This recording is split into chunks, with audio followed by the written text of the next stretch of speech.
they bought my brand, what I was gonna do next, because I was super scared. And fear sometimes makes you do some things very well, or sometimes it makes you just stop. In my case, it kind of made me stop for a little bit. Not stop selling, not stop helping my customers, but just kind of stop and think, well, who am I? Well, I'm awesome. So be who you are. Over the last 4 years, my life has changed drastically. I'm gonna really try not to cry. 4 years ago, I think in September, like end of September, I met Christy. I invited myself to a SMART team because I had no idea what that was, but I knew I needed it.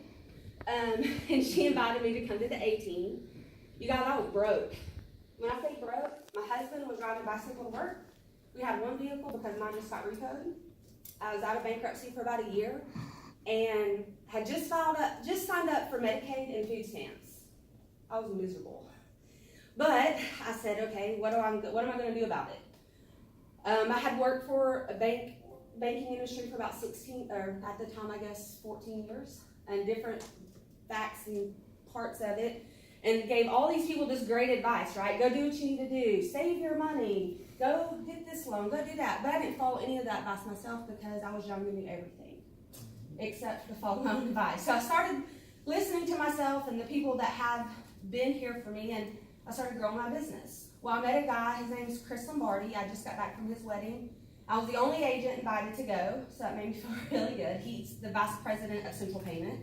We have a very close relationship, and Christy knows that she's got to listen to me and him fight, cry, and love each other all at the same time and sometimes in the same conversation. But one thing that he did for me that no other employer, coworker, business partner, friend, colleague, anybody ever did for me is he believed in me even when I didn't believe in myself. So last month was a really big month for my business. My business processed $15.5 million in payments in the month of July. Not August, July. I don't know what August done yet. But you guys, that's a huge difference. And I woke up in August going, oh my gosh, what am I going to do with this? Because I was exhausted. I worked nonstop for the last 3 years. I probably worked 60 to 70 hours a week. And everybody made me feel really bad about it. They're like, oh, you work too much. Oh, you work too much. I'm thinking, yeah, you have no problem with me picking up the check though. So I'm going to keep working. And I love everybody. And I have no problem doing that because I'm a giver. And as women, I'm going to really try not to cry here because Christy offered me to come tell my story because she's got to hear it evolve over the years. As women and business owners, we tend to give ourselves to everybody else and fix their needs before we fix our own. So because of all the hard work that I did, I was able to say, guess what? I'm not working this month out in the field. I was petrified that I wasn't going to pay my bills because I've never done that before. So instead, I spent time, y'all, this is my handy-dandy notebook. I'm just going to show it to you. I have another one over there. I probably write these things. This is new. It's only like a few days old. But I write in them all the time because I always have these thoughts that come to my mind, and I'm like, okay, I'm going to write them down so I can get them out there. But I'm going to go back to women, and we give ourselves way too much, and we're willing to help everybody else around us before we help ourselves. With all the traveling I've done, the airplane said, do not do that. I had to put my mask on first. So the month of August, I spent time giving myself permission. Thank you, Christy, for telling me I can do that. To just kind of figure out what it is I want to do next. And so, what do I want to do next? Well, I want to help as many people as possible, but I have to do it differently because I have written 1,500 merchant accounts in 4 years. That's a lot of business to write and a lot of business to take care of. Super blessed and so glad I can do it. But over the last 4 years, my industry's changed drastically. Nobody likes hearing from me. Just so you guys know, I'm probably the most hated business person in the country. Hey, my name is Jennifer. I can help you with payment processing. Get out! Is usually the first thing they want to say. But instead, I kind of jump ahead of them and say, okay, I know you hate me, or you don't like me very much. I know the last person that came and talked to you said they're going to give you the best rate, the best service. And they're probably right for a little while. I'm going to tell you the same thing, right? And then somebody's going to come behind me and say, oh, I'm going to give you a better rate. And that's pretty much how the industry works. If you're in sales, right, you know, everybody's willing to undercut the next person to get $1. So one of the things I started talking about whenever I got started in my business is I wasn't going to let anybody else tell me how much I was worth.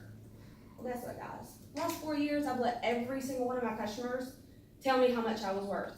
And I'm okay with that because those are the people that I like to be around. I don't really think of myself as a payment processing salesperson, I guess. I'm more along the lines of, hey, can I help you? And if not, let me tell you where to go. And sometimes people don't like that. When you say, oh, I don't think we're gonna be a good fit. People really don't like that. No. They don't. And then, in my industry, you hear, oh, this guy down the street says he's gonna give you 1%. Doesn't exist. So don't even start there. And I'm like, oh, really? What else is he gonna give you? 1% of what exactly? I had this conversation yesterday. I had a guy in Atlanta. That's one of my customers. Emailed me his friend. He said he just got off the phone with a central payment rep, right? Well, I'm so excited they're gonna use central payment. He said, oh, your rate's gonna be 0.89%, no other fees. About died. I said, he did what? So I called the guy, and he's like, yeah, I just signed up with him this morning. I said, okay, that's great. Did he tell you what else you would be paying? Well, no, not at all. I'm not paying anything else. I said, okay, so I called Chris' office. He's not there because he just got married, so I had to do somebody else. I said, so let me tell you what happened to a guy that I know with Central Payment in Atlanta who told one of our new customers that they're gonna just pay 0.89%. And the guy was furious. And that is why I have to fight every single day to say why I'm still relevant and not to use Square or Intuit or PayPal. But you guys, sometimes that's a good fit for your business and that's okay. And it takes more for me to tell you that than to not tell you that because I want everybody to do business with me because I'm awesome. So, I kind of lost my train of thought for just this morning because, well, I was just going to come straight here, but I decided that my horse needed to see me and hear me cry and say exactly what I was going to say, and none of those words that I told him are come out here at all. Okay? And I know, so if you know any horse lovers, we're all a little crazy, okay? And I say this because I fully believe my horse is my best friend because he tells me everything that I don't want to hear, which means nothing. He doesn't backtalk me. He doesn't tell me I can't cry. He doesn't tell me I can't cuss. Doesn't tell me I can't drink. He doesn't tell me anything. He's just like, feed me carrots and pet me if I feel like letting you. And that's it. That's all he cares about. It's just being fed. Because, well, he's a bougie horse, y'all. He's a movie star. if you don't know, he played in a movie Secretariat as one of the horses that played him. And he thinks he's a movie star because he is. So, he's really pretty. So that's what I'm going to talk about. Not giving up on your childhood dream. So who had a childhood dream to do what you're doing right now? So neither did I. I didn't grow up and say, oh, I'm going to be a merchant service sales rep and get everybody to yell at me at least once a day about they're not getting their money in time, right? That's my dream. No, I actually wanted to be a large animal vet because, well, I love horses. I still do. And at the ripe old age of 19 and a new mom and not really sure what the heck I was going to do, I go to school for pre-veterinary medicine and realized really quickly that I cannot keep up with that course load, work, and make money because at the time that's all I wanted to do was make money. The school's like, yeah, whatever, it'll be there. Well, it's not because I didn't finish. But that's okay. So banking found me. I started in life insurance, door to door. And I begged the guy at Liberty National for 2 months to hire me. Every day I went in there because I wanted to make $400 a week plus commission on my own schedule and have insurance. Now I don't know if you guys had children young, but at 19, y'all, that was the best compensation plan I've ever heard in my life, especially for this area. So he eventually hired me. I was in the top 25 of the company within the first 6 months and was bored out of my mind. I had real strong conviction of life insurance because, well, my mom had to bury everybody that we grew up with, so you needed to have life insurance or you don't love the person that you're having it for. Because life insurance isn't for the living, it's not for the dead, it's for the living, right, John? You got it. There we go. Okay, so if you don't have it, plug to all my insurance people and deaf people, get it. So there's that. It was really easy for me because I was a young female and I was knocking on doors, and so I found a niche of young moms just like me. So what did I do? I went and found all of them and I talked to them about life insurance, and it worked. A couple years later, I went back to work selling life insurance because I didn't learn my lesson the first time. I was bored after the first year, and somebody at Edward Jones came to me and said, oh, you should open an Edward Jones office. Y'all keep in mind, I had no idea what the heck I was doing, really. I just knew that I could talk to people. So my cousin said, no, go talk to your banker first. So I did. I don't know if you guys know her. Kathy Crowley was my banker at the time.